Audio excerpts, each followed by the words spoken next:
येशाय नमो वेदान्तवेदिने रामाय रामभद्राय रामचन्द्राय वेदसे रघुनाथाय नाथाय सीताया पतये नमः। मनोजवं मारुततुल्यवेगं जितेन्द्रियं बुद्धिमतां वरिष्ठं वातात्मजं वानरयोत्तमुख्यं श्रीरामदूतं शरणं प्रपद्ये। ॐ नारायणं नमस्कृत्य नरं चैव नरोत्तमं देवीं सरस्वतीं व्यासं ततो जयमुदीरयेत्। ओम व्यासाय भवनाशाय श्रीशाय गुणराशे हृद्याय शुद्धविद्याय मध्वाय च नमो नमः। तपस्वाध्याय शुश्रूषा कृष्णपूजारतं मुनिं विश्वेशमिषदं वन्दे परिव्राट् चक्रवर्तिनं श्रीगुरुभ्यो नमः। हरिः ओम। ಶ್ರೀಕೃಷ್ಣ ಜರಾಸಂಧ ಅಂತಹ ವಿಪರೀತ ದೊಡ್ಡ ಸೇನೆಯನ್ನು ಹಿಡ್ಕೊಂಡು ಬಂದು ಅಲ್ಲಿ ಮೊದಲು ಮಥುರೆಗೆ ಮುತ್ತಿಗೆ ಹಾಕಿ ಕೃಷ್ಣ ಬಲರಾಮರು ಅಲ್ಲಿಂದ ಓಡಿದರು, ಗೋಮಂತ ಪರ್ವತಕ್ಕೆ ಬಂದರು. ಅವನು ಗೋಮಂತ ಪರ್ವತಕ್ಕೂ ಬಂದ, ಅಲ್ಲಿಗೆ ಮುತ್ತಿಗೆ ಹಾಕಿದ. ಮುತ್ತಿಗೆ ಹಾಕಿ ಅವನಿಗೆ ಅವಸರ ಅಂತೇಳಿದರೆ ಕೃಷ್ಣನನ್ನು ಯಾವಾಗ ಕೊಲ್ಲುವುದು ಅಂತ ಬೆಂಕಿ ಇಟ್ಟ ಪರ್ವತಕ್ಕೆ ಬೆಂಕಿ ಇಟ್ಟು ಕೂಡಲೇ ಏನು ಮಾಡಿದರು, ಕೃಷ್ಣ ಬಲರಾಮರು ಪರ್ವತವನ್ನು ಒತ್ತಿ ಹಾರಿದ ಆ ಒತ್ತಿದ ಆ ಹೊಡೆತಕ್ಕೆ ಭೂಮಿ 11 ಯೋಜನ ಒಳಗೆ ಏಕಾದಶ ಯೋಜನ ಒಳಗೆ ಕುಸಿದ ಹೊಡೆತಕ್ಕೆ ಏನಾಯಿತು, ಒಳಗಿಂದ ಜಲಧಾರೆ ಮೇಲಕ್ಕೆ ಚಿಮ್ಮಿ ಇಡೀ ಪರ್ವತ ಏನಾಯಿತು, ಪರ್ವತವನ್ನು ನೀರು ಆವರಿಸಿಬಿಟ್ಟು ಏನಾಯಿತು, ಬೆಂಕಿಯನ್ನು ನಂದಿಸಿತು. ಸೊ ಬೆಂಕಿ ನಂದಿ ಹೋಯಿತು. ಸೊ ಇನ್ನೇನಾಯಿತು, ಕೃಷ್ಣ ಬಲರಾಮರು ಅಂತೇಳಿದರೆ ಆ ಇಡೀ ಸೈನ್ಯ ಮುತ್ತುವರೆದಿದೆ, ಯಾವುದಕ್ಕೆ ಸುತ್ತುವರೆದಿದೆ, ಮುತ್ತಿಗೆ ಹಾಕಿದೆ ಯಾವುದಕ್ಕೆ, ಆ ಗೋಮಂತ ಪರ್ವತಕ್ಕೆ. ಸೊ ಗೋಮಂತ ಪರ್ವತಕ್ಕೆ ಮುತ್ತಿಗೆ ಹಾಕಿದಾಗ ಕೃಷ್ಣ ಬಲರಾಮರು ನೋಡಿದರು ಸ್ವಲ್ಪ ಹೊತ್ತು ಅಂತೇಳಿದರೆ ಇನ್ನು ಬಿಡಬಾರ್ದು ಅಂತೇಳಿದ್ರು, ಸೀದಾ ಸೈನ್ಯಕ್ಕೆ ಮುನ್ನುಗ್ಗಿದರು. ಕೃಷ್ಣ ಮುನ್ನುಗ್ಗಿ ಏನು ಮಾಡಿದ, ಎಲ್ಲರನ್ನು ಒಂದೇ ಸಲಕ್ಕೆ ಅಂತೇಳಿದರೆ ಭಗವಂತಂದು ಅದು ಅಚಿಂತ್ಯ ಶಕ್ತಿ, ಅದು ಎಂಥ ಶಕ್ತಿ ಅಂತ ಯಾರಿಗೂ ಊಹಿಸ್ಲಿಕ್ಕೂ ಸಾಧ್ಯ ಇಲ್ಲ, ದೇವತೆಗಳಿಗೂ ಊಹಿಸಲಿಕ್ಕೆ ಸಾಧ್ಯವಾಗದೇ ಇರುವಂತಹ ಅಚಿಂತ್ಯ ಶಕ್ತಿಯುಳ್ಳ ಅಂಥ ಶ್ರೀಕೃಷ್ಣ ಪರಮಾತ್ಮ ಅಷ್ಟು ಸೈನ್ಯವನ್ನು ಪುಡಿಗಟ್ಟಿದ. ಆ ಎಲ್ಲ ರಾಜರುಗಳ ರಥದಲ್ಲಿ ಬಂದಿದ್ದಾರೆ, ರಥವೂ ಇಲ್ಲ, ಧ್ವಜವೂ ಇಲ್ಲ, ಆಮೇಲೆ ಕುದುರೆಯೂ ಸತ್ತೋಯಿತು, ಆಮೇಲಿಂದ ಯಾರು ಸಾರಥಿ ಸತ್ತೋದ. ಸೊ ಎಲ್ಲರನ್ನು ಕೊಂದು ಏನು ಮಾಡಿದರು ಅಂತ ಹೇಳಿದ್ರೆ, ಇವ್ರದ್ದೆಲ್ಲ ಶಸ್ತ್ರಗಳನ್ನೆಲ್ಲ ಮುರಿದು ತುಂಡು ಮಾಡಿ ಅವನು ಏನು ಇಲ್ಲ ಅಂತಕೊಂಡು ಅಲ್ಲಿಂದ ಅವರ ಕವಚವನ್ನು ಕೂಡ ಭೇದಿಸಿ ಎದೆಗೆ ಹೊಡೆದ ಬಾಣಗಳಿಂದ ಏನಾಯಿತು, ರಕ್ತ ಕಾರುತ್ತಾ ಅಲ್ಲಿಂದ ಆ ಎಲ್ಲ ಜರಾಸಂಧ ಮತ್ತು ಅವನ ಸ್ನೇಹಿತ ರಾಜಗಳೆಲ್ಲ ಓಡುವ ಹಾಗೆ ಮಾಡಿದ ಅಂತೇಳಿದರೆ, ಹರಿರ್ಯಥಾ ಮೃಗಾನ್ ಅಂತೇಳಿದರೆ ಕಾಡಿನ ರಾಜ ಸಿಂಹವು ಹೇಗೆ ಜಿಂಕೆಗಳನ್ನು ಹೊಡೆದಟ್ಟುತ್ತದೋ ಅನಾಯಾಸವಾಗಿ ಆ ರೀತಿಯಲ್ಲಿ ಭಗವಂತ ಕೂಡ ಅನಾಯಾಸವಾಗಿ ಏನು ಮಾಡಿದ, ಜರಾಸಂಧನ ಸೈನ್ಯವನ್ನೆಲ್ಲ ನಾಶ ಮಾಡಿದ. ಅಲ್ಲಿಂದ ರುಕ್ಮಿ ಒಬ್ಬ ಸಿಕ್ಕಿದ. ರುಕ್ಮಿಣಿಗೋಸ್ಕರ ಏನು ಮಾಡಿದ, ಪೂರ್ತಿ ಇವರಿಗೆ ಮಾಡಿದಷ್ಟು ಮಾಡಲಿಲ್ಲ. ಸೊ ಕವಚ ಏನಾದರೂ ಇದ್ದರೆ ಇರಲಿ ಅಂತ ತಿಳ್ಕೊಂಡು ಬಿಟ್ಟಿದ್ದಾನೆ. ಆದರೂ ಅವನನ್ನು ಕೂಡ ಶಸ್ತ್ರ, ರಥ, ಸಾರಥಿ, ಧ್ವಜ ಎಲ್ಲ ಅವನಿಗೂ ಇಲ್ಲ. ಅದನ್ನೆಲ್ಲ ತೆಗೆದು ಏನು ಮಾಡಿದ್ದಾನೆ, ಶಸ್ತ್ರಗಳನ್ನು ಕೂಡ ಅಪಹರಿಸಿಕೊಂಡು ಅವನ ಹತ್ರ ತುಂಡು ಮಾಡಿ, ಸೊ ಇನ್ನು ಬರಿ ಕೈಯಲ್ಲಿ ಓಡು ಇನ್ನು ಅಂತ ಹೇಳ್ಕೊಂಡು ಓಡಿಸಿದ್ದಾನೆ. ಯಾರನ್ನು, ರುಕ್ಮಿಯನ್ನು. ಅಲ್ಲಿವರೆಗಾಗಿದೆ. ನೆಕ್ಸ್ಟ್ ಶ್ಲೋಕವೆಲ್ಲರೆ. ಜರಾಸುತೋ ರೋಹಿಣೇನ ಯುದ್ಧಂ ಚಿರಂ ಕೃತ್ವಾ ತನ್ಮುಸಲೇನ ಕೋತಿತಃ ವಿಮೋಹಿತ ಪ್ರಾಪ್ತ ಸಂಯಶ್ಚಿರೇಣ ಕ್ರುದ್ಧೋ ಗತಾಂ ತದುರಸ್ಯಭ್ಯಪಾತಯತ್. 20ನೇ ಶ್ಲೋಕ. ಬಲರಾಮನಿಂದ ಬಹುಕಾಲದಲ್ಲಿ ಯುದ್ಧವನ್ನು ಮಾಡಿ ಬಲರಾಮನ ಮುಸಲಾಯುಧದಿಂದ ಚೂರ್ಣೀಕೃತನಾದ ಮೂರ್ಛಿತನಾದ ಜರಾಸಂಧನು ಸಾವಕಾಶವಾಗಿ ಎಚ್ಚರವನ್ನು ಹೊಂದಿದವನಾಗಿ ಕ್ರುದ್ಧನಾಗಿ ಬಲರಾಮನ ವಕ್ಷಸ್ಥಳಕ್ಕೆ ಗದೆಯನ್ನು ಎಸೆಯುತ್ತಾನೆ. ಜರಾಸುತೋ ರೌಹಿಣೇಯೇನ ಯುದ್ಧಂ ಚಿರಂ ಕೃತ್ವಾ ತನ್ಮುಸಲೇನ ಪೋತಿತಃ ವಿಮೋಹಿತಃ ಪ್ರಾಪ್ತ ಸಂಜ್ಞಶ್ಚಿರೇಣ ಕ್ರುದ್ಧೋ ಗದಾಂ ತತ್ ಉರಸ್ಯಭ್ಯಪಾತಯತ್. ಜರಾಸುತಃ ಜರಾಸಂಧ, ರೋಹಿಣೇಯೇನ ರೋಹಿಣೇಯ ಅಂದರೆ ರೋಹಿಣಿಯ ಮಗ ಬಲರಾಮ. ಜರಾಸುತನಿಗೂ ಬಲರಾಮನಿಗೂ ಯಾವಾಗಲೂ ಜಾಸ್ತಿ ಯುದ್ಧ ಆಗೋದು. ಜರಾಸುತಃ ಯಾಕಂತೇಳಿದ್ರೆ ಜರಾಸುತನ ಹತ್ರ ಬ್ರಹ್ಮವರ ಉಂಟು, ಬ್ರಹ್ಮದೇವರ ವರ. ರೋಹಿಣೇಯ ಬಲರಾಮ, ಬಲರಾಮ ಅಂದರೆ ಆದಿಶೇಷ, ಆದಿಶೇಷನಿಗಿಂತ ಬ್ರಹ್ಮದೇವರು ಮೇಲೆ. ಅಂದರೆ ಬಲರಾಮನಿಗಿಂತ ಜರಾಸಂಧ ಸ್ವಲ್ಪ ಹೆಚ್ಚು ಬಲ ಹೊಂದಿದ್ದಾನೆ.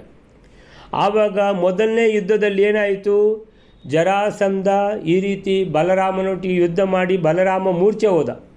ಸೊ ಮೂರ್ಛೆ ಹೋದಾಗ ಶ್ರೀಕೃಷ್ಣ ಪರಮಾತ್ಮ ಬಲರಾಮನಿಗೆ ಹೇಳಬೇಕಾಯಿತು, ನಂದು ಬಲ ಉಂಟಲ್ಲ ನಿನ್ನ ಹತ್ರ, ಶುಕ್ಲ ರೂಪದ ಬಲ, ಆವೇಶ, ನಾನು ನಿನ್ನಲ್ಲಿ ಆವಿಷ್ಟನಾಗಿದ್ದೇನಲ್ಲ ಅಂತ ಸ್ಮರಣೆ ಕೊಟ್ಟಾಗ 3 ರೂಪದ ಸ್ಮರಣೆ ಬಂದು ಬಲರಾಮ ಎದ್ದು ನಿಂತ, ಪುನಃ ಯುದ್ಧ ಮಾಡಿದ ಅಂತ ಬಂದಿದೆ. ಸೊ ಅಂತೇಳಿದರೆ ಬಲರಾಮನಿಗೆ ಒಂದು ಆದಿಶೇಷನ ಅವತಾರ, ಆಮೇಲೆ ಭಗವಂತ ಶ್ರೀಕೃಷ್ಣನ, ಭಗವಂತ ಶ್ರೀಮನ್ನಾರಾಯಣನ ಆ ಶುಕ್ಲ ರೂಪದ ಆವೇಶ ಬಲರಾಮನಲ್ಲಿದೆ. ಅದರ ಸ್ಮರಣೆ ಬಂದರೆ ಅವನು ಜರಾಸಂಧನನ್ನು ಕೂಡ ಎದುರಿಸಬಲ್ಲ. ಈಗ ಜರಾಸುತ ಮತ್ತು ರೋಹಿಣೇಯ, ಬಲರಾಮ ಮತ್ತು ಜರಾಸುತ, ರೋಹಿಣೇಯೇನ ಅಂದರೆ ಅವನ ಜತೆಗೆ, ಬಲರಾಮನ ಜತೆಗೆ ಜರಾಸುತಃ ಯುದ್ಧವನ್ನು ಚಿರಂ ಕೃತ್ವ. ಚಿರಂ ಅಂದರೆ ಚಿರಂಜೀವಿ ಅಂದರೆ ತುಂಬ ಕಾಲದವರೆಗೆ ಬದುಕುವವನು ಅಂತ. ಸೊ ಚಿರಂ ಕೃತ್ವ ಅಂದರೆ ತುಂಬ ಕಾಲದವರೆಗೆ ಯುದ್ಧ ನಡೆಯಿತು ಅಂತ ಅರ್ಥ. ಅಂತೇಳಿದರೆ ಇದು 1-2 ದಿವಸದ ಯುದ್ಧ ಅಲ್ಲ, ಭಾಳ ದೊಡ್ಡ ಯುದ್ಧ ನಡೆಯಿತು, ಭಾಳ ಉದ್ದದ ಯುದ್ಧ. ಯುದ್ಧಂ ಚಿರಂ ಕೃತ್ವ ಮಾಡಿ ತನ್ಮುಸಲೇನ ಪೋಥಿತಃ. ತತ್ ಅಂದರೆ ಅವನನ್ನು ಮುಸಲದಿಂದ ಹೊಡೆದನು. ಈಗ ಯಾರಿಂದ ಹೊಡೆದದ್ದು? ಜರಾಸಂಧನು ಬಲರಾಮನ ಜತೆಗೆ ಯುದ್ಧ ಮಾಡಿ, ಚಿರಂ ಕೃತ್ವ ಅಂತೇಳಿದರೆ ಬಹಳ ಸಮಯದ ಯುದ್ಧ ಮಾಡಿ ಅವನನ್ನು ಮುಸಲ ಆಯುಧದಿಂದ ಹೊಡೆದನು. ಮುಸಲಾಯುಧ ಯಾರ್ದು? ಬಲರಾಮಂದು. ಸೊ ಬಲರಾಮಂದು ಮುಸಲಾಯುಧ ಆದ್ದರಿಂದ ಮುಸಲಾಯುಧದಿಂದ ಹೊಡೆದನು ಅಂತೇಳಿದರೆ ಬಲರಾಮನೇ ಹೊಡೆದದ್ದು. ಮುಸಲೇನ ಅಂದರೆ ಮುಸಲಾಯುಧದಿಂದ ಪೋತಿತಃ ಅಂತೇಳಿದರೆ ಜರಾಸಂಧನು ಹೊಡೆಯಲ್ಪಟ್ಟು, ಆದ್ದರಿಂದ ಕನ್ಫ್ಯೂಷನ್ ಆಗೋದು, ಜರಾಸಂಧ ಹೊಡೆದದ್ದ ರೋಹಿಣೇಯ ಹೊಡೆದದ್ದ ಅಂತ. ಇಲ್ಲಿ ಜರಾಸಂಧನು ಹೊಡೆಯಲ್ಪಟ್ಟು ಅಂತ. ಜರಾಸಂಧ ಮುಸಲಾಯುಧದಿಂದ ಬಲರಾಮನಿಂದ ಪೋಥಿತಃ ಅಂತೇಳಿದರೆ ಏನು, ಗಾಯ ಕೂಡ ಅಲ್ಲ ಅಂತೇಳಿದರೆ ಸಾಯುವ ಥರ ಪೆಟ್ಟು ಕೊಡುವಂಥದ್ದು ಅಂತ. ಪೋಥಿತಃ ಅಂದರೆ ಸರಿಯಾಗಿ ಹೊಡೆಯಲ್ಪಟ್ಟವನಾಗಿ, ವಿಮೋಹಿತಃ ಅಂದರೆ ಸರಿಯಾಗಿ ಹೊಡೆತ ಬಿದ್ದ ಮೇಲೆ ಬಾಕಿ ಯಾವುದು ಮೋಹ ಇಲ್ಲ. ಇಲ್ಲಿ ಮೋಹ ಅಂದರೆ ಮೂರ್ಛೆ ಅಂತ ಅರ್ಥ. ಮೂರ್ಛೆ ತಾಳಿದ ಅಂದರೆ ನಮಗೆ ಮೊದಲೇ ಅರ್ಥ ಗೊತ್ತಿದ್ದರೆ ಅದನ್ನು ಏನಂತ ಹೇಳಿದರೆ ಅಲ್ಲಿ ಅರ್ಥ ಕೊಟ್ಟಿರ್ತಾರೆ, ಅರ್ಥ ಮಾಡಿಕೊಳ್ಳೋದೇನು ಕಷ್ಟ ಆಗೋದಿಲ್ಲ. ನಿಮಗೆ ಶ್ಲೋಕ ಮಾತ್ರ ಕೊಟ್ಟಿದ್ದಾರೆ, ಅರ್ಥ ಕೊಡಲಿಲ್ಲ, ಆವಾಗಲೂ ಏನಾದರೂ ಅರ್ಥ ಮಾಡಿಕೊಳ್ಳಿಕ್ಕೆ ಪ್ರಯತ್ನ ಮಾಡೋದಿದ್ದರೆ ಹೇಗೆ ಮಾಡಿಕೊಳ್ಬೇಕು ಅಂತ ಅದನ್ನು ಹೇಳ್ತಾ ಇದ್ದೀನಿ.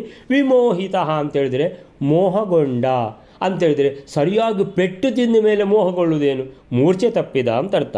ವಿಮೋಹಿತ ಅಂದರೆ ಮೂರ್ಛೆ ತಪ್ಪಿದವನಾಗಿ, ಎಚ್ಚರ ತಪ್ಪಿದವನಾಗಿ, ಪ್ರಾಪ್ತ ಸಂಜ್ಞ ಚಿರೇಣ ಅಂದರೆ ಎಚ್ಚರ ತಪ್ಪಿದವನಿಗೆ ಇನ್ನು ಇದು ಬೋಧ ಬರಲಿಲ್ವಾ ಅಂತ ಹೇಳಿದರೆ ಪ್ರಾಪ್ತ ಬಂತು, ಸಂಜ್ಞ ಅಂತೇಳಿದರೆ ತಿಳುವಳಿಕೆ, ಸರ್ವಜ್ಞ ಜ್ಞ. ಸೊ ಸಂಜ್ಞ ಚಿರೇಣ ಅಂದರೆ ಎಚ್ಚರ ಬರಲಿಕ್ಕೂ ಬಹಳ ಟೈಮ್ ಹೋಯಿತು ಅಂತ. ಸಂಜ್ಞ ಚಿರೇಣ ಪ್ರಾಪ್ತ ಸಂಜ್ಞ, ತುಂಬ ತಡವಾಗಿ ಇವನಿಗೆ ಬೋಧ ಬಂತು. ಚಿರೇಣ ಪ್ರಾಪ್ತ ಸಂಜ್ಞ ಅಂದರೆ ನನಗೆ ಹೊಡೆದಲ್ಲ, ಯಾರು ಬಲರಾಮ ಹೊಡೆದದ್ದಲ್ಲ, ಬಿಡುವುದಿಲ್ಲ ಅವನನ್ನು ಅಂತೇಳಿ. ಯಾಕೆಂದರೆ ಬ್ರಹ್ಮದೇವರ ವರ ಎಲ್ಲ ಉಂಟಲ್ಲ, ಸೊ ತಾನು ಮೇಲೆ ಅಂತ ಅವನಿಗೆ ಉಂಟು. ಸೊ ಅವನಿಗಿಂತ ನಾನು ಜಾಸ್ತಿ ಬಲಶಾಲಿ ಅಂತ, ಯಾರಿಂದ? ಬಲರಾಮದಿಂದ. ಸೊ ಬಿಡುವುದಿಲ್ಲ ಅಂತ ಹೇಳಿದರೆ, ಹಾಗಾದರೆ ಜಾಸ್ತಿ ಬಲಶಾಲಿ ಅಂತಾದರೂ ಮತ್ತೆ ಮುಸಲಾಯುಧದಿಂದ ಹೊಡೆದ ಹೇಗೆ ಅಂತ ಕೇಳಿದರೆ, ಹೊಡಿಲಿಕ್ಕಾಗುತ್ತೆ, ಕೊಲ್ಲಿಕ್ಕಾಗೋದಿಲ್ಲ, ಸೋಲಿಸ್ಲಿಕ್ಕಾಗೋದಿಲ್ಲ. ಹೊಡೆದ ಪೆಟ್ಟಿಗೆ ಅವನು ಮೂರ್ಛಿತನಾದ ಅಷ್ಟೇ. ಸೊ ನಂತರ ಏನು ಮಾಡಿದ ಅದು ಪ್ರಶ್ನೆ. ಸೊ ಪ್ರಾಪ್ತ ಸಂಜ್ಞ ಚಿರೇಣ, ಸಂಜ್ಞ ಚಿರೇಣ. ಸೊ ಬಹಳ ಲೇಟಾಗಿ, ತಡವಾಗಿ ಅವನಿಗೆ ಬೋಧ ಬಂತು. ಯಾರಿಗೆ? ಸುತನಿಗೆ, ಅಂದರೆ ಜರಾಸಂಧನಿಗೆ ಬೋಧ ಬಂದದ್ದು. ಕ್ರುದ್ಧೋ, ಕ್ರುದ್ಧ, ಬಹಳ ಕೋಪದಿಂದ ಗದೆ ಹಿಡ್ಕೊಂಡು ಬಂದ. ಗದೆಯನ್ನು ಏನು ಮಾಡಿದ? ಗದಾಂ ತತ್ ಉರಸ್ಯ, ಉರಸಿ, ತತ್ ಉರಸಿ ಅಭ್ಯಪಾತಯತ್. ಉರಸಿ ಅಂದರೆ ವಕ್ಷಸ್ಥಳದಲ್ಲಿ ಗದೆ ತೆಗೆದು ವಕ್ಷಸ್ಥಳಕ್ಕೆ ಬಡಿದಿದ್ದಾನೆ. ಯಾರು? ಜರಾಸಂಧ. ಯಾರಿಗೆ? ರೋಹಿಣಿಯ ಬಲರಾಮನಿಗೆ. ತತ್ ಉರಸಿ, ಅವನ ಉರಸಿ. ಉರ ಅಂತೇಳಿದರೆ ವಕ್ಷಸ್ಥಳ, ಎದೆ. ಊರು ಅಂದರೆ ತೊಡೆ. ಸೊ ಉರ ಮತ್ತು ಊರು ಜಾಗ್ರತೆ ಇರಬೇಕು. ಮತ್ತು ಇನ್ನೊಂದು ಉಂಟು ಉರು. ಉರು ಅಂದರೆ ದೊಡ್ಡ ಅಥವಾ ಹೆಚ್ಚು, ಈ ರೀತಿ ಜಾಸ್ತಿ. ಅಂದರೆ ಉರು ಬಲ ಅಂದರೆ ಜಾಸ್ತಿ ಬಲವುಳ್ಳ. ಭಗವಂತನಿಗೆ ಸಾಮಾನ್ಯವಾಗಿ ಹಾಗೆ ಹೇಳ್ತಾರೆ, ಉರುಗಾಯ, ಉರು ಬಲ, ಉರು ಶಕ್ತಿ ಎಲ್ಲ ಭಗವಂತನಿಗೆ ಉರು ಅಂತ ಬರ್ತದೆ. ಅಂತ ಹೇಳಿದ್ರೆ ಭಗವಂತನಿಗಿರುವಷ್ಟು ಬಲ ಯಾರಿಗೂ ಇಲ್ಲ ಅಂತೇಳಲಿಕ್ಕೆ ಉರು ಅಂತ ಹೇಳ್ತಾರೆ. ಸೊ ಒಂದು ಉರು, ಒಂದು ಊರು ಅಂದರೆ ತೊಡೆ. ಅದು ಊರು ಭಂಗ ಅಂತ ಬಂದಿದೆ ನೋಡಿ. ಊರು ಭಂಗ ಯಾರ್ದು? ಭೀಮನಿಂದ ದುರ್ಯೋಧನನ ಲಾಸ್ಟಿಗೆ ಊರು ಭಂಗ ಅಂತ. ಸೊ ನಂತರ ಇದು ಉರಸಿ ಅಭ್ಯಪಾತಯತ್. ಇದು ಎಣ್ಸಂಧಿ. ಹೇಗೆ ಅಂತೇಳಿದರೆ, ಇತಿ ಪ್ಲಸ್ ಆದಿ ಇತ್ಯಾದಿ, ಯಾ ಅಂತ ಅಡಿಯೊತ್ತು ಬರುತ್ತೆ. ಇತಿ ಆದಿ ಇತ್ಯಾದಿ. ಗುರು ಆದೇಶ, ಗುರುವಾದೇಶ, ಇದು ಎರಡು ಫೇಮಸ್ ಎಣ್ಸಂಧಿಗೆ ಉದಾಹರಣೆ. ಆದ್ದರಿಂದ ಎಲ್ಲಿ ಯಾ ಅಂತ ಅಡಿಯೊತ್ತು ಬರುತ್ತೆ, ತದ್ ಉರಸ್ಯ ಅಂದರೆ ಉರಸಿ ಅಭ್ಯ. ಈ ಮತ್ತು ಆ ಅದೇನಾಗ್ತದೆ?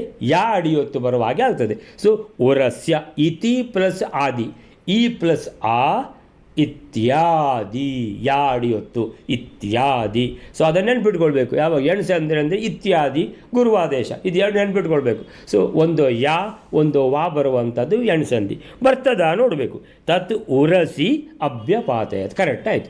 ಉರಸಿ ಅಂದ್ರೇನು? ಸಪ್ತಮಿ ವಿಭಕ್ತಿ.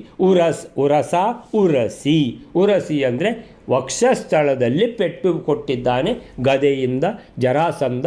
ಯಾರಿಗೆ? ಬಲರಾಮನಿಗೆ. ಕ್ರುದ್ಧ, ಯಾರು? ಈ ಇವನು ಯಾರು? ಜರಾಸಂಧ.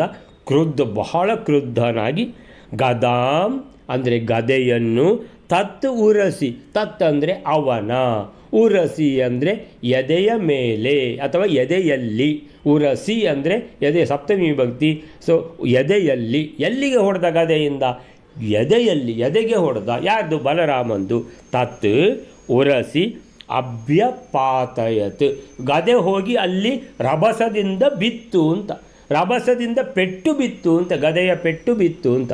ಸೊ ಅದಕ್ಕೆ ಪಾತಯತ್ ಅಥವಾ ತಾಡಯತ್ ಅಂತ ಕೂಡ ಪಾಠಾಂತರ ಇದೆ. ತತ್ ಉರಸಿ ಅಭ್ಯ ತಾಡಯತ್, ಅಭ್ಯ ಪಾತಯತ್. ಇಲ್ಲಿ ಅಭ್ಯ ಅಂತ ಏನಂತ ಹೇಳಿದರೆ ಅಭಿ ಅಪಾತಯತ್, ಅಭಿ ಅತಾಡಯತ್. ಅಭಿ ಅಂದ್ರೇನು? ಅಭಿಮುಖ ಅಂದರೆ ಎದುರುಗಡೆ ಬಂದ, ಗದ ಹಿಡ್ಕೊಂಡು ಬಂದ, ಹೊಡೆದೇ ಬಿಟ್ಟ. ಯಾರಿಗೆ? ಬಲರಾಮನ ಎದೆಗೆ ಹೊಡೆದೇ ಬಿಟ್ಟ. ಅಭಿ ಅಪಾತಯತ್ ಬೀಳಿಸಿದ. ಪಾತಯತ್ ಪತತಿ ಅಂದರೆ ಬೀಳುವುದು. ಸೊ ಯಾವುದು? ಹಣ್ಣು ಮೇಲಿಂದ ಬಿತ್ತು, ಪತತಿ. ಸೊ ಪತತಿ, ಪತತಃ, ಪತಂತಿ. ಅದೇ ಉತ್ಪತತಿ ಅಂತ ಹೇಳಿದರೆ ಮೇಲೆ ಹಾರುವುದು ಅಂತ, ಅದು ಹಾರುವುದು ಅಂತ ಅರ್ಥ, ಉತ್ಪತತಿ ಅಂತ. ಸೊ ಉತ್ ಅಂತ ಹೇಳಿದರೆ ಅದು ಬೇರೆ, ಪತತಿ ಅಂದರೆ ಬೀಳುವುದು, ಉತ್ಪತತಿ ಅಂದರೆ ಮೇಲೆ ಬೀಳುವುದು. ಮೇಲೆ ಬೀಳುವುದು ಅಂದರೆ ಹಾರುವುದು ಅಂತ ಲೆಕ್ಕ. ಸೊ ಹೀಗೆ ತತ್ ಉರಸಿ ಅಭ್ಯಪಾತಯತ್, ಬಲರಾಮನ ಎದೆಯ ಮೇಲೆ ಅವನಿಗೆ ಅಭಿಮುಖವಾಗಿ ಹೋಗಿ ಹೊಡೆದ ಅಂತ ಅರ್ಥ. ಅಭ್ಯಪಾತಯತ್ ಅಥವಾ ಅತಾಡಯತ್, ಅಭ್ಯತಾಡಯತ್ ಎರಡೂ ರೀತಿಯಲ್ಲಿ ಹೇಳಲಿಕ್ಕೆ ಬರ್ತದೆ. ಜರಾಸುತಃ ರೋಹಿಣೇಯೇನ ಯುದ್ಧಂ ಚಿರಂ ಕೃತ್ವ, ಜರಾಸಂಧನು ಬಲರಾಮನೊಂದಿಗೆ ರೋಹಿಣೇಯೇನ ಕಂದುಕೇನ ಅಂದರೆ ಚೆಂಡಿನೊಂದಿಗೆ, ಆಮೇಲೆ ಸಹ ಸಮೇತ ಎಲ್ಲ ಒಂದೇ. ಸೊ ಕಂದುಕೇನ ಅಂತೇಳಿದರೆ ಮಾತ್ರ ಸಹ ತಾಯಿಯ ಜೊತೆಗೆ ಹೀಗೆ. ಸೊ ರೋಹಿಣೇಯೇನ ಬಲರಾಮನೊಂದಿಗೆ ಯುದ್ಧಂ ಚಿರಂ ಕೃತ್ವ ಬಹಳ ಸಮಯದವರೆಗೆ ಯುದ್ಧವನ್ನು ಮಾಡಿ ಅಷ್ಟು ಆಮೇಲೆ ಏನಾಯಿತು, ತನ್ಮುಸಲೇನ ಪೋಥಿತಃ, ಮುಸಲಾಯುಧದಿಂದ ಪೆಟ್ಟಿಗೆ ಬಲರಾಮ ಹೊಡೆದಾಗ ಆ ಪೆಟ್ಟಿಗೆ ಪೋತಿತಃ ಬಲವಾಗಿ ಹೊಡೆದವನಾಗಿ ಅಂದರೆ ಹೊಡೆಯಲ್ಪಟ್ಟವನಾಗಿ ಅಂದರೆ ಹೊಡೆತ ತಿಂದವನಾಗಿ ಯಾರು ಜರಾಸುತನು, ವಿಮೋಹಿತ ಮೂರ್ಛೆ ತಪ್ಪಿದ, ಗಾಢವಾಗಿ ಮೂರ್ಛಿತನಾದ. ಮುಸಲದ ಪೆಟ್ಟಿಗೆ ಗಾಢವಾಗಿ ಮೂರ್ಛಿತನಾದ. ಬಹುಕಾಲದ ಮೇಲೆ ಪ್ರಜ್ಞೆ ಮರಳಿದವನಾದ ಅವನು ಚಿರೇಣ ಅಂದರೆ ಬಹು ಸಮಯದ ನಂತರ ಪ್ರಾಪ್ತ ಸಂಜ್ಞ, ಅವನಿಗೆ ಸಂಜ್ಞೆ ಬೋಧ ಬಂತು. ಸೊ ಕ್ರುದ್ಧೋ ಬಹಳ ಕ್ರುದ್ಧನಾಗಿ ಬಲರಾಮನ ಎದೆಯ ಮೇಲೆ ತತ್ ಉರಸಿ ಅಂದರೆ ಅವನ, ಉರಸಿ ಅಂದರೆ ವಕ್ಷಸ್ಥಳದ ಮೇಲೆ ಎದೆ ಮೇಲೆ ಹೊಡೆದಿದ್ದಾನೆ ಗದೆಯಿಂದ, ಗದೆಯನ್ನು ಅಪ್ಪಳಿಸಿದ. ಅಪಾತಯತ್ ಅಂತೇಳಿದರೆ ಎದುರಾಗಿ ಬಂದು ಅವನ ಎದೆಗೆ ಗದೆಯನ್ನು ಅಪ್ಪಳಿಸಿದ ಅಂದರೆ ಗದೆಯಿಂದ ಹೊಡೆದ, ಅಂದರೆ ಗದೆ ಬಂದು ಗದೆಯನ್ನು ಬೀಳಿಸಿದ ಅಂತ ಹೇಳಿದ್ರೇನು, ಗದೆಯಿಂದ ಹೊಡೆಯುವುದು ಅಂತ ಲೆಕ್ಕ. ಅದಕ್ಕೆ ಪಾತಯತ ಅಂತ ಹೇಳಿದರೆ ಗದೆ ಬೀಳಿಸುವುದು ಅಂತ ಆಗ್ತದೆ. ಇನ್ನು ಬೇರೆ ರೀತಿಯಲ್ಲಿ ಹೇಳೋದಿದ್ರೆ ತಾಡಯತ್ ಅಂದರೆ ಹೋಗಿ ಹೊಡೆಯುವುದು ಅಂತ ಅರ್ಥ. ತಾಡಯತ್ ಅಂದರೆ ಸೊ ಎದುರಿಗೆ ಹೋಗಿ ಗದೆಯಿಂದ ಅವನ ವಕ್ಷಸ್ಥಳಕ್ಕೆ ಹೊಡೆದ. ತಾಡಯತ್, ಅಭ್ಯತಾಡಯತ್ ಅಥವಾ ಅಭ್ಯಪಾತಯತ್. ಅಲ್ಲಿಗೆ 20ನೇ ಶ್ಲೋಕ ಮುಗಿತು. 21ನೇ ಶ್ಲೋಕ ವೇಲಾರೆ. ಈ ಒಂದು ಚಿಕ್ಕ ಮಾತು, ಇಲ್ಲಿ ಒಂದು ಪೋಷಿತ ಬಗ್ಗೆ ಒಂದು ನಾವು ನಿರ್ಮಲೆ ಸಜ್ಜು ಮಾಡುವಾಗ ಒಂದು ಶ್ಲೋಕ ಇದೆ. ಶಾಲಗ್ರಾಮ ಶಲಾಯ ಅಂತೂ ನಿತ್ಯಂ ಸನ್ನಿಧ ಕಲಿ ಭೀಮಸೇನ ಮಹಾಭಾವೋ ಗದಯ ಪೋತನಂ ಕುರು ಅಂತ. ಅಂದ್ರೆ ಭೀಮಸೇನಿಗೆ ನಾವು ಪ್ರಾರ್ಥನೆ ಮಾಡುದು, ನಿನ್ನ ಗದೆಯಿಂದ ಆ ಕಲಿಗೆ ಗದಯ ಪೋತನಂ ಕುರು ಅಂದ್ರೆ ಬಿಡಿ ಮಾಡು ಅಂತ. ಸೊ ಅಂದ್ರೆ ನಾನು ಏನ್ ಹೇಳ್ತೇನೆ ಅಂದ್ರೆ, ಈ ತರ ನಮ್ಮ ಈ ಪಾಠದಲ್ಲಿ ಕೆಲವು ಶಬ್ದದ ಅರ್ಥ ನಕ್ಷತ್ರನ ಎಷ್ಟು ಚಂದಾಗಿ ಹೇಳ್ತಾ ಇದ್ದಾರೆ ಅಂದ್ರೆ, ನಮ್ಮ ದಿನನಿತ್ಯದಲ್ಲಿ ಹೇಳುವ ಕೆಲವು ಶ್ಲೋಕಗಳಿಗೂ ಅರ್ಥ ನಾವು ಇದು ಮಾಡಬಹುದು, ಲಿಂಕ್ ಮಾಡಬಹುದು. ಆ ಒಂದು ಪ್ರಯೋಜನ. ಕರೆಕ್ಟ್. ಮುಂದಿನ ಶ್ಲೋಕ. ಏನಾಹತ ಸುಭೃಶಂ ಬ್ರೌಹಿಣೇಯಃ ಪಪಾತ ಮೂರ್ಛಾ ವಿಗತ ಕ್ಷಣೇನ ಅಜೇಯತ್ವಂ ತಸ್ಯ ದತ್ತಂ ಹಿ ಧಾತ್ರ ಪೂರ್ವಂ ಗೃಹೀತೋ ವಿಷ್ಣುನಾ ರಾಮಗೇನ. 21ನೇ ಶ್ಲೋಕ. ಆ ಜರಾಸಂಧನಿಂದ ಅತ್ಯಂತವಾಗಿ ಹೊಡೆಯಲ್ಪಟ್ಟ ಬಲರಾಮನು ಕ್ಷಣದಿಂದ ಮೂರ್ಛೆಯನ್ನು ಹೊಂದಿದವನಾಗಿ ಬಿದ್ದನು. ಬಲರಾಮನು ಬೀಳಲಿಕ್ಕೆ ಕಾರಣವೇನೆಂದರೆ, ಆ ಜರಾಸಂಧನಿಗೆ ಬ್ರಹ್ಮನಿಂದ ನೀನು ಯಾರಿಂದಲೂ ಸೋಲಲ್ಪಡಲು ಸಾಧ್ಯವಿಲ್ಲ ಎಂಬ ಒಂದು ವರ ಕೊಟ್ಟಿದ್ದ. ಹಾಗಾದರೆ ಮಧುರಾಪಟ್ಟಣದಲ್ಲಿ ಯುದ್ಧದಲ್ಲಿ ಬಲರಾಮ ಹೇಗೆ ಸರಿ ಹಿಡಿದ ಎಂದರೆ, ಪ್ರಥಮ ಯುದ್ಧದಲ್ಲಿ ಬಲರಾಮನಲ್ಲಿ ಇರತಕ್ಕಂತಹ ಶುಕ್ಲ ಕ್ಲೇಶ ಸ್ವರೂಪಿಯಾದ ಶ್ರೀ ವಿಷ್ಣುವಿನಿಂದಲೇ ಜರಾಸಂಧನು ಹಿಡಿಯಲ್ಪಟ್ಟನು.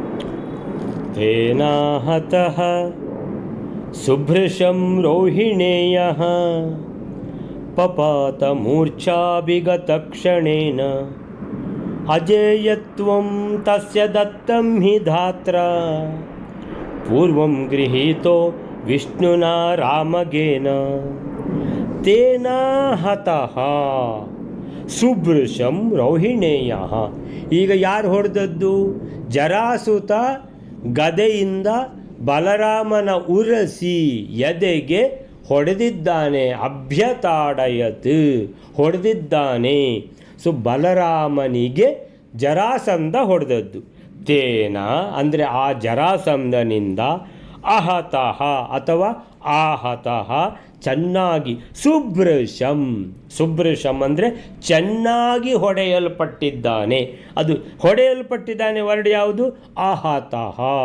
ಅಹತಃ ಅಂದರೆ ಹತ ಅಂದರೆ ಕೊಂದ ಅಂತ, ಅಹತಃ ಅಂದರೆ ಕೊಲ್ಲುವ ರೀತಿಯಲ್ಲಿ ಹೊಡೆದಿದ್ದಾನೆ ಅಂತ. ತೇನ ಸುಭೃಶಂ ಅಹತಃ ಚೆನ್ನಾಗಿ ಹೊಡೆಯಲ್ಪಟ್ಟ ರೋಹಿಣೇಯ ಬಲರಾಮನು ಪಪಾತ ಬಿದ್ದ, ನೆಲಕ್ಕೆ ಬಿದ್ದ. ಮೂರ್ಛಾಭಿಗತ ಕ್ಷಣೇನ ಒಂದು ಕ್ಷಣದೊಳಗೆ ಮೂರ್ಛೆಯನ್ನು ತಲುಪಿದ, ಮೂರ್ಛೆಗೊಂಡ. ಸೊ ಅಂತೇಳಿದರೆ ಆವಾಗ ಬಲರಾಮನ ಮುಸಲಾಯುಧದಿಂದ ಅವನು ಮೂರ್ಛೆಗೊಂಡಿದ್ದ. ಅವನಿಗೆ ಬಹಳ ಟೈಮ್ ಹಿಡಿಯಿತು ಅದನ್ನು ಬೋಧ ಬರಲಿಕ್ಕೆ. ಈಗ ಜರಾಸಂಧ ರೋಹಿಣೇಯನಿಗೆ ಹೊಡೆದಿದ್ದಾನೆ, ಬಲರಾಮನಿಗೆ ಚೆನ್ನಾಗಿ ಹೊಡೆದಿದ್ದಾನೆ. ಸುಭೃಶಂ ಅಹತಃ ಅಂತೇಳಿದರೆ ರೋಹಿಣೇಯ ಅಹತಃ, ರೋಹಿಣೇಯನು ಪೆಟ್ಟು ತಿನ್ನಲ್ಪಟ್ಟವನಾದನು. ಅಂದರೆ ರೋಹಿಣೇಯನನ್ನು ಹಿಡಿದು ಹೊಡೆದಿದ್ದಾನೆ ಅಂತ ಆ ಥರ ಹೇಳಿದ್ದಲ್ಲ. ತೇನ ಅಂದರೆ ಆ ಜರಾಸಂಧನಿಂದ ರೋಹಿಣೇಯ ಅಂದರೆ ಬಲರಾಮನು ಸುಭೃಶಂ ಅಹತಃ ಚೆನ್ನಾಗಿ ಹೊಡೆಯಲ್ಪಟ್ಟವನಾಗಿದ್ದಾನೆ. ಅಂದರೆ ಚೆನ್ನಾಗಿ ಅಂತೇಳಿದರೆ ಕೊಲ್ಲುವ ಥರ, ಸಾಯುವ ಥರ ಆಗಿಬಿಟ್ಟಿದ್ದಾನೆ. ಯಾರು? ಬಲರಾಮ. ಪಪಾತ ಬಿದ್ದ, ಮೂರ್ಛಾಭಿಗತಃ ಮೂರ್ಛೆ ತಪ್ಪಿದ, ಕ್ಷಣೇನ ಒಂದು ಕ್ಷಣದಲ್ಲಿ ಮೂರ್ಛೆ ತಪ್ಪಿದ. ಯಾಕೆ ಅಷ್ಟು ಅವನಿಗೆ ಫೋರ್ಸು? ಯಾರಿಗೆ? ಜರಾಸಂಧನಿಗೆ. ಬಲರಾಮನನ್ನು ಮೂರ್ಛೆ ತಪ್ಪಿಸುವಷ್ಟು ಅಂತೇಳಿದರೆ ಅಜೇಯತ್ವಂ ತಸ್ಯ ದತ್ತಂ ಹಿ ಧಾತ್ರ. ಅವನಿಗೆ ನೀನು ಸೋಲಿಲ್ಲದವನಾಗು, ನಿನ್ನನ್ನು ಯಾರೂ ಕೊಲ್ಲಲಿಕ್ಕೆ ಸಾಧ್ಯ ಇಲ್ಲ, ನಿನ್ನನ್ನು ಯಾರೂ ಸೋಲಿಸಲಿಕ್ಕೆ ಸಾಧ್ಯ ಇಲ್ಲ ಅಂತ ಅಜೇಯತ್ವಂ ತಸ್ಯ ಅವನಿಗೆ ದತ್ತಂ ಕೊಡಲ್ಪಟ್ಟಿದೆ. ದತ್ತಂ ದಾ ಅಂದರೆ ಕೊಡುವುದು, ದಾನ ಅಂದರೆ ಕೊಡುವುದು, ಕನ್ಯಾದಾನ ಅಂತೇಳಿದರೆ ಕನ್ಯೆಯನ್ನು ಕೊಡುವುದು. ಸೊ ಕನ್ಯೆಯನ್ನು ಮದುವೆ ಮಾಡಿ ಕೊಡುವುದು ಅಂತ. ಅಂದರೆ ಆ ದ ಅಂದರೆ ಕೊಡುವುದು, ದಾನ ಅಂದರೆ ನಂದಲ್ಲ ಇದು ಇನ್ನು ನಿಂದು ಅಂತ ಕೊಡುವುದು, ದಾನ. ಸೊ ಇಲ್ಲಿ ದತ್ತಂ ಅಂದರೆ ಕೊಡಲ್ಪಟ್ಟ. ಅಜೇಯತ್ವಂ ತಸ್ಯ ಅಂದರೆ ಈ ಜರಾಸಂಧನಿಗೆ ಧಾತ್ರ ಅಂದರೆ ಬ್ರಹ್ಮದೇವರಿಂದ, ಚತುರ್ಮುಖ ಬ್ರಹ್ಮದೇವರಿಂದ ದತ್ತಂ ಕೊಡಲ್ಪಟ್ಟಿದೆ. ಏನು? ತಸ್ಯ ಅವನಿಗೆ ಅಜೇಯತ್ವಂ. ಅಜೇಯತ್ವ ಅಂದರೆ ನೀನು ಯಾರಿಗೂ ಸೋಲಿಕ್ಕೆ ಇಲ್ಲ, ಯಾರು ನಿನ್ನನ್ನು ಸೋಲಿಸಲಿಕ್ಕೆ ಸಾಧ್ಯ ಇಲ್ಲ, ಯಾರು ನಿನ್ನನ್ನು ಕೊಲ್ಲಲಿಕ್ಕೆ ಸಾಧ್ಯ ಇಲ್ಲ ಅಂತ ಬ್ರಹ್ಮದೇವರು ಏನು ಮಾಡಿದ್ದಾರೆ?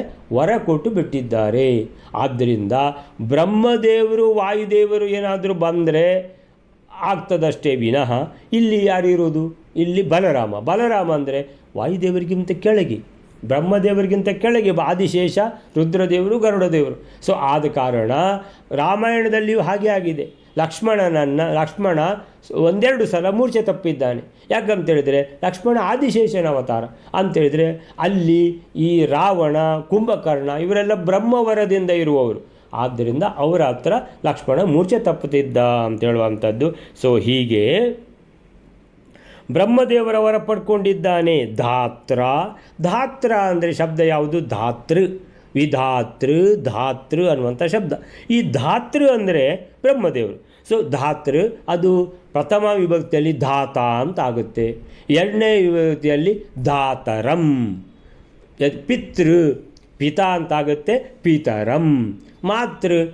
ಮಾತಾ ಅಂತಾಗುತ್ತೆ, ಮಾತರಂ. ಆಮೇಲೆ ತೃತೀಯ ವಿಭಕ್ತಿಗೆ ಧಾತ್ರ, ಪಿತ್ರ, ಮಾತ್ರ, ಹೀಗೆ ಭ್ರಾತ್ರ ಹೀಗಾಗ್ತದೆ. ಧಾತ್ರ ಅಂದರೆ ತೃತೀಯ ವಿಭಕ್ತಿ, ಅಂದರೆ ಬ್ರಹ್ಮದೇವರಿಂದ, ರಾಮನಿಂದ, ಅದು ತೃತೀಯ ವಿಭಕ್ತಿ. ಅದೇ ಚತುರ್ಥಿ ವಿಭಕ್ತಿ ಆದರೆ ಧಾತ್ರೆ. ಪಂಚಮಿ ವಿಭಕ್ತಿ, ಷಷ್ಠಿ ವಿಭಕ್ತಿ ಅಂತ ಆದರೆ ಧಾತುಹು. ಆಮೇಲೆ ಮಾತುಹು, ಪಿತುಹು ಅಂದರೆ ಇದು ಯಾವುದು? ಯಾರ ಶ್ರಾದ್ದ? ಪಿತುಹು ಶ್ರಾದ್ದ ಅಂದರೆ ತಂದೆಯವರ ಶ್ರಾದ್ದ. ಪಿತುಹು ತಂದೆಯವರ ದೆಸೆಯಿಂದ, ಹಾಗೆ. ಸೊ ಪಿತುಹು ಬ್ರಹ್ಮದೇವರ ದೆಸೆಯಿಂದ ಅಂದರೆ ಧಾತುಹು. ಪಿತುಹು, ಮಾತುಹು ಅಂದರೆ ಅದು ಮತ್ತೆ ಬ್ರಹ್ಮದೇವರ ಷಷ್ಠಿ ವಿಭಕ್ತಿ, ಅದು ಸೇಮ್. ಪಿತುಹು, ಧಾತುಹು ಅದು ಷಷ್ಠಿ ವಿಭಕ್ತಿ, ಅದೇ ಆಗ್ತದೆ ಷಷ್ಠಿ, ಅವರ ಅಂತ. ಆಮೇಲಿಂದ ಪಿತರಿ ಅಂದರೆ ತಂದೆಯಲ್ಲಿ, ತಾಯಿಯಲ್ಲಿ ಮಾತರಿ, ಅದೇ ಬ್ರಹ್ಮದೇವರಲ್ಲಿ ಅಂತಾದರೆ ಧಾತರಿ, ಸೊ ಅಣ್ಣನಲ್ಲಿ ಅಂತಾದರೆ ಭ್ರಾತರಿ. ಸೊ ಹೀಗೆ ಇಲ್ಲಿ ಧಾತ್ರ ಅಂತೇಳಿದರೆ ತೃತೀಯ ವಿಭಕ್ತಿ, ಬ್ರಹ್ಮದೇವರಿಂದ ದತ್ತಂ ಕೊಡಲ್ಪಟ್ಟಿದೆ. ಏನು? ಅಜೇಯತ್ವವು ಕೊಡಲ್ಪಟ್ಟಿದೆ. ಯಾರಿಗೆ ಅಂತೇಳಿದರೆ ಈ ಜರಾಸಂಧನಿಗೆ. ಆದ ಕಾರಣ ಸೊ ಅಲ್ಲಿ ಪೂರ್ವಂ ಆ ಮೊದಲನೇ ಯುದ್ಧದಲ್ಲಿ ಹೇಗಾಗಿತ್ತು ಅಂತ ಹೇಳಿದರೆ, ವಿಷ್ಣುನಾ ಗೃಹೀತು, ಅಲ್ಲಿ ಜರಾಸಂಧನನ್ನು ಸೆರೆ ಹಿಡಿದು ಬಿಡ್ತಾರೆ. ಯಾರು? ಬಲರಾಮ ಹೋಗಿ ಸೆರೆ ಹಿಡಿದು ತರ್ತಾನೆ ಅಂತ. ಅರೆ ಬಲರಾಮ ಹಾಗಾದರೆ ಸುರುವಿನ ಯುದ್ಧದಲ್ಲಿ ಹೇಗೆ ಸೆರೆ ಹಿಡಿದದ್ದು ಜರಾಸಂಧನನ್ನು ಅಂತ ಕೇಳಿದರೆ, ವಿಷ್ಣುನಾ ಅಂತ ಹೇಳ್ತಾರೆ.